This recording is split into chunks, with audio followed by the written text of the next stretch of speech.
नवरात्रि के शुभ अवसर पर जब हर कोई माँ दुर्गा की पूजा करता है, व्रत रखता है, व्रत में सबसे ज्यादा खाए जाते हैं मखाने। मगर क्या आपने कभी सोचा कि मखाने कैसे बनते होंगे?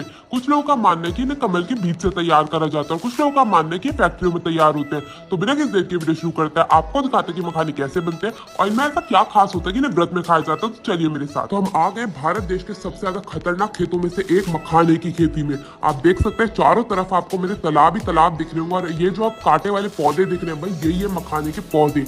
आप देख सकते हैं कैसे कांटे जड़े हुए ये तने हैं और इनमें किस तरह से बिल्कुल कांटे कांटे के बीच में ही उगते हैं मखाने। और ये है मखाने के पत्ते।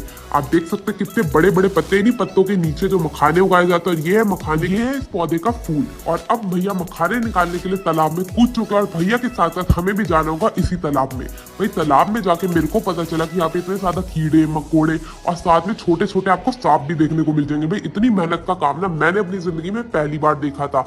अब इस पौधे में से निकाला जाएगा मखानों को। भाई जो मखाने होते हैं ना वो इस पौधे में नीचे की ओर लद जाते हैं, जिसकी तरह से वो ऊपर भी कुछ कुछ मखाने आते हैं, कुछ कुछ जो है वो नीचे ही रह जाते हैं। तो उन सबको बीन बीन के छान छान के इकट्ठा करा जाता है इन जालियों में। आप देख सकते हैं ये जो मोटी वाली जाली है इसमें ज्यादातर नीचे के मखानों को इकट्ठा करा जाता है और सारी की सारी गंदगी को यहीं पे छान लिया जाता है।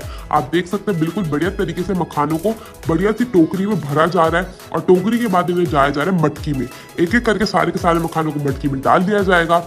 अब आप जो देख रहे हैं ना, भैया अंदर गए और सारे के सारे मखानों को ऊपर डाल दिया जाएगा और दूसरे भैया इस पतली जाली की मदद से एक एक करके सारे के सारे मखाने जो ऊपर आते जा रहे हैं उनको भरते जाएंगे और वापस से ये जो आप मटकी देख रहे हैं इसमें डालते जाएंगे। एक एक करके यही प्रोसेस यहाँ पे चलता रहेगा जब तक ढेर सारे मखाने इकट्ठे ना हो जाए।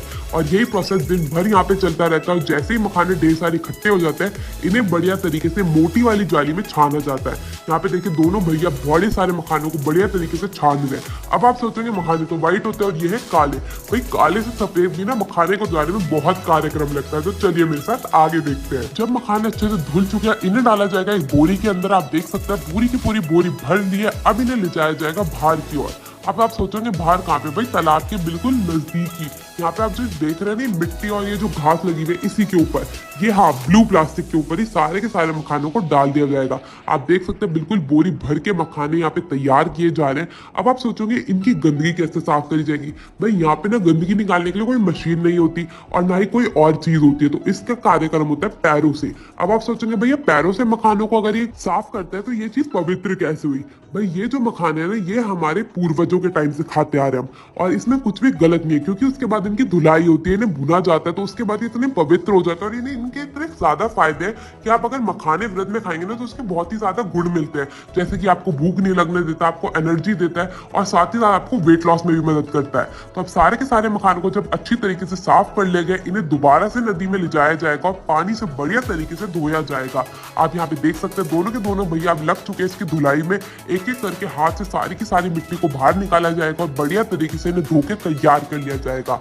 आप यहाँ पे देखिए बिल्कुल बढ़िया तरीके से एक अलग ही तरीके से मखानों की सफाई होती है। भाई मेरे को तो लगा था मखाने मशीन से तैयार होते होंगे या फिर ये कमल के बीज होते होंगे, बचपन से तो मैंने यही सुना था। अब मेरे को पता चला कि नहीं भाई मखानों की अलग से खेती होती है, कोई इसमें कमल का रोल नहीं होता है। और यहाँ पे आप देख सकते हैं सारे के सारे मखाने जो बिल्कुल साफ होकर तैयार हो चुके हैं। अब इन्हें सुखाया जाएगा धूप में। तो सुखाने के लिए सारे के सारे मखानों को डाल दिया गया है और अब इन्हें कम से कम 5 से 6 दिन की धूप दी जाती है, तब जाके सूख के तैयार होता है। अब आप सोच रहे होंगे सूखने के बाद ये सफेद कैसे होते होंगे? तो सफेद होने के लिए तो भैया इन्हें भूनना पड़ता है। अब जैसे ही ये सूख के तैयार हो जाएंगे इन्हें बोरियों में भर के ले जाया जाएगा दूसरी ओर। तो चलते हैं हम भी दूसरी ओर। यहाँ पे देख सकते हैं मखाने बिल्कुल सूख के तैयार हो चुके हैं। अब इनकी बुनाई का कार्यक्रम शुरू करा जाएगा। तो एक एक करके भैया जो है दूसरी दूसरी टोकरियों को लाए जा रहे हैं और इन्हें भूना जाएगा भुट्टो के डंठल पे। तो यहाँ पे आप देख सकते हैं सारे के सारे भुट्टे के डंठल तैयार है। अब एक एक करके सारी की सारी कढ़ाइयों को लगा दिया जाएगा। यहाँ पे कम से कम 4 से 5 कढ़ाई रहती है। अब एक एक कढ़ाई में जो है हमारे मखाने के दाने डालते जाएंगे और जैसे जैसे वो दूसरी दूसरी कढ़ाई में जाते जाएंगे। सबसे पहली जो आप कढ़ाई देख रहे हैं ना इसकी आंच सबसे कम रहती है। ऐसे करते करते सबसे ज्यादा आंच तक की कढ़ाई में एक एक करके मखानों को डाला जाएगा। अब आप सोच रहे होंगे भैया क्या करेंगे? भाई भैया जो है ना इन्हें जो मखाने बिल्कुल गर्मा गर्म भून के तैयार होंगे उन्हें लेंगे और इनकी होगी कुटाई। तो अब आप देख सकते हैं धीरे धीरे करके भैया थोड़े थोड़े मखाने लेते जा रहे हैं। आप इनके हाथों की हालत देखो क्योंकि इनको बिल्कुल गर्म मखाने मखाने हाथों से ही उठा के डालने होते हैं, इसलिए जो इनके हाथ है ना वो बिल्कुल जल जाता है। आप देख सकते हैं इनके हाथों की हालत, कितनी मेहनत लगती है आप तक मखाने पहुंचाने में। तो भैया हर एक चीज की बिल्कुल इज्जत करें, खाने की चीज को कभी भी बेकार नहीं करना चाहिए। और यहाँ पे देखिए हमारे सारे के सारे मखाने कूट के तैयार है। अब इन्हें बढ़िया तरीके से छाना जाएगा और फिर हमारे मखाने बिकने के लिए हो जाएंगे बिल्कुल तैयार। यहाँ पे आप देख सकते हैं सारे के सारे मखाने तैयार हो चुके हैं। इसी के साथ मैं आपसे मिलूंगी नेक्स्ट वीडियो में, तब तक के लिए टेक केयर, गुड बाय।